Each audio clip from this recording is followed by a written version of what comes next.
ఒక మంచి చిన్న ఆఫర్ చెప్తాను. ఇది మీకు బాగా ఉపయోగపడుతుంది. ముఖ్యంగా ఫుడ్ లవర్స్‌కి అయితే ఇంకా సూపర్‌గా నచ్చుతుంది. ఒక బర్గర్, ఒక పిజ్జా, ఇంకొన్ని ఐటెమ్స్ మీరు ఫ్రీగా తినేయొచ్చనమాట. అండ్ ఎవరైతే మీ ఫ్రెండ్స్ ఫుడ్ లవర్స్ వాళ్ళకి ఈ రీల్‌ని షేర్ చేయండి. సింపుల్ ప్లే స్టోర్‌లోకి వెళ్ళండి. మెక్‌డొనాల్డ్స్ డెలివరీ యాప్ డౌన్‌లోడ్ చేసుకోండి. అది యాప్ ఇన్‌స్టాల్ అయిన తర్వాత మీ ఫోన్ నంబర్‌తో రిజిస్టర్ అయిపోండి. అండ్ మీ అడ్రెస్ దాంట్లో యాడ్ చేయండి. సిటీస్‌లో మెక్‌డొనాల్డ్స్ అవైలబుల్‌గా ఉన్న సిటీస్‌కి మాత్రమే వర్కౌట్ అవుతుంది.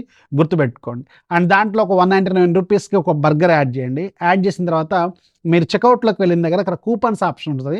దాంట్లో ట్రై 580 అని ఒక కూపన్ ఎంటర్ చేయండి. మీకు ఒక లిస్ట్ వస్తది. దాంట్లో ఒక పఫ్ఫు, ఒక బర్గరు, కొన్ని ఐటెమ్స్ యాడ్ అవుతాయి ఫ్రీగా. అందులో అవన్నీ మీకు ఫ్రీగా వస్తాయన్నమాట. చెకౌట్‌లోకి వెళ్ళిన తర్వాత ఆర్డర్ చేసేయండి. మీకు డెలివరీ అవుతుంది. వితిన్ 10 మినిట్స్‌లో వచ్చేస్తుంది. నేను కూడా ఆర్డర్ చేశాను. ఇక్కడ చూసారు కదా! సో, లిస్ట్ అయితే వస్తుందన్నమాట. బట్ తక్కువ ప్రైస్‌లో మీకు కొన్ని ఐటెమ్స్ అయితే ఫ్రీగా వస్తాయన్నమాట. ఇన్ఫర్మేషన్ ఖచ్చితంగా ఉపయోగపడుతుంది ఫుడ్ లవర్స్‌కి. ఇది ఖచ్చితంగా షేర్ చేయండి. డెలివరీ అయిన తర్వాత వీలైతే ఒక ఫోటోని మన టెలిగ్రామ్ డిస్కషన్ గ్రూప్‌లో ఏసేయండి. కొంచెం ఉపయోగపడుతుంది. నచ్చితే లైక్ చేయండి. ఫాలో చేయడం మాత్రం మర్చిపోవద్దు.